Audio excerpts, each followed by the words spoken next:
30 juin au 3 juillet. Et puis la programmation débute là, le jeudi, puis s'achemine jusqu'au dimanche en fin d'après-midi.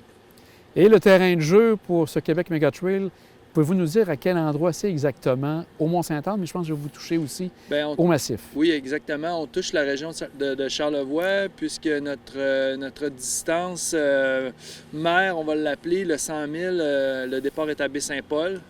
Donc, transige par Baie-Saint-Paul, Petite-Rivière-Saint-François, emprunte le Sentier des Caps, la Mistachibo, passe par Saint-Tite aussi, puis vient jusqu'ici au Mont-Saint-Anne. Et ça, vous dites que c'est le seul méga trail que vous avez en Amérique du Nord, c'est bien ça? Ou dans les plus importants? C'est maintenant rendu une des courses les plus importantes en Amérique du Nord, effectivement. Si on regarde sans parler de tout l'horaire au complet, on aura l'occasion de s'en reparler un petit peu plus tard en saison, quand l'événement va arriver à ce moment-là. Quelles sont les épreuves qu'on retrouve au Québec Mega Trail? On a un 100 000, on a un 110 km, un 80 km, un 50 km, un 25, un 15 km. On va ajouter une épreuve dans pas très longtemps qui va être un 10 km, spécial 10e anniversaire. On a un 6 km et un 1 km pour les enfants. Et est-ce que ça peut se rapprocher au Ironman qu'on entend parler ou c'est vraiment quelque chose de différent? Ah, c'est très différent. Ironman, c'est plutôt un enchaînement de disciplines. Nous, c'est une seule discipline, ce qui se trouve à être le trail running. C'est dans le milieu naturel, forestier, sentier, tandis qu'un Ironman, c'est pas du tout ça, là. Et là, vous êtes à la 10e édition, donc ça fait 10 ans. Dans les débuts, comment ça a commencé, ces débuts-là, Québec Mega Trail? En fait, ça fait 11 ans. Nous, on a dû annuler en 2019, en 2020 plutôt.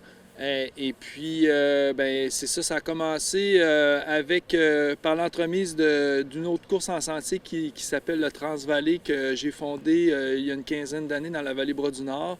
Puis moi, étant donné que j'étais résident de Beaupré, de la côte de Beaupré, je voulais présenter une épreuve de ce type-là. Donc en 2012, au Mont-Saint-Anne, là, on a présenté la première version du Québec Mega Trail qui présentait un 25 km, là, la plus longue distance qui était 25 km. Et c'est autour du Mont-Saint-Anne que ça se passait? Autour du Mont-Saint-Anne.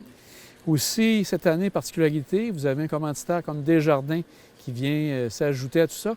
Quels sont les éléments que Desjardins vient apporter là, au niveau de leur aide, au niveau de leur commandite? Bien, plus l'événement grossit, plus on a besoin de bénévoles. On est maintenant rendu à 250 postes bénévoles. Puis là, hier, justement, on a regardé en réunion, on va peut-être être obligé d'augmenter ça à 300 bénévoles. Toute la gestion de ces gens-là, puis leur confort durant l'événement, parce on est quand même un événement qui est 60 heures d'opération non-stop. Fait que c'est des chiffres de travail durant la nuit, durant le soir, le matin très tôt. Donc, on a besoin de leur apporter beaucoup de confort, beaucoup d'informations, beaucoup d'encadrement.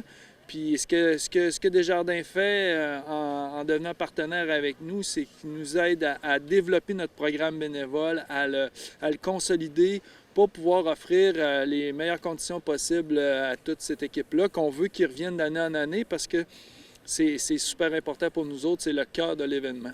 Et ces bénévoles, est-ce que vous en avez encore besoin? Est-ce que c'est des gens qui souhaitent le faire? Est-ce qu'ils peuvent contacter Québec Mega Trail? Oui, absolument. Sur notre site web, on a un onglet bénévole et puis on a plein de postes disponibles qui sont là. Et effectivement, on a encore besoin d'aide de bénévoles. Ça va très bien. Il y a un engouement. Là. On voit là, les gens veulent vraiment s'impliquer. Je pense que les gens de la côte de Beaupré, de Charlevoix, ils se sont appropriés cet événement-là. Puis ce qui est intéressant, c'est qu'on a des gens de partout dans le monde. Maintenant, à cette date-ci, il doit y avoir une vingtaine de pays, de gens d'une vingtaine de pays qui viennent faire le Québec Mega Trail, ce qui fait en sorte qu'on va aussi à la rencontre de ces gens-là. Ça fait que c'est vraiment quelque chose que je pense que les bénévoles apprécient beaucoup. Il y a aussi Desjardins commandé le 15 km, je crois. Oui, son présentateur du 15 km, une épreuve qui est très prisée par les gens qui débutent dans la discipline, dans le trail running, qui veulent s'initier, puis qui est manifestement aussi une épreuve que les gens de la région aiment beaucoup aussi faire. Et comme vous dites, c'est quelque chose de différent. Vous parliez tantôt des Ironman, c'est différent. C'est sûrement aussi différent pour quelqu'un qui pratique la course normale. Donc, quelle est la grosse différence pour de la trail, comme vous dites? Bien, la grosse différence de la trail, c'est qu'il n'y a pas de repère il n'y a pas de parcours équivalent, si vous voulez, dans le monde de la course de trail. Donc, un 15 km ici ou un 15 km à Bromont peut être très différent. Donc, on s'y entraîne pas de la même manière. C'est surtout le dénivelé, la technicité du terrain qui fait les grosses différences. Puis quand on tombe dans l'ultra trail, les distances de 50 km à aller jusqu'au 160, le 100 000, bien là, c'est plus des épreuves qui deviennent psychologiques, je dirais, avec une préparation très affinée pour que les coureurs puissent les terminer, parce que le but ultime de ces épreuves-là, au final, c'est de les terminer. Et vous avez à passer dans des cours d'eau? Est-ce que c'est des éléments comme ça qu'on a à affronter? Oui, absolument. On passe dans les cours d'eau, mais c'est rien de vraiment majeur, là. Ça fait seulement mouiller les pieds aux chevilles. Donc, tu sais, c'est pas... Je dirais pas que ça fait partie vraiment des grosses difficultés des parcours. C'est davantage en forêt, là, la grosse partie. Oui, exactement. Puis le dénivelé, c'est le dénivelé. Puis le terrain qu'on a ici, c'est un territoire que... Si on prend l'exemple de l'Europe, c'est très rocailleux, puis c'est souvent en montagne, au-dessus de la ligne des arbres. Donc, c'est des sentiers qui sont quand même... eux autres, ils disent que c'est technique, mais c'est des sentiers qui sont relativement faciles à courir. Tu es capable de tenir un rythme de course dans ces sentiers-là. Tandis qu'ici, c'est pas le cas du tout, là. Les racines, les roches, la variation du terrain qui est incessante. C'est vraiment difficile de maintenir un rythme. C'est ce qui fait la grande difficulté des parcours au Québec, entre autres. Et est-ce qu'il y a encore moyen de s'inscrire, M. Fortier?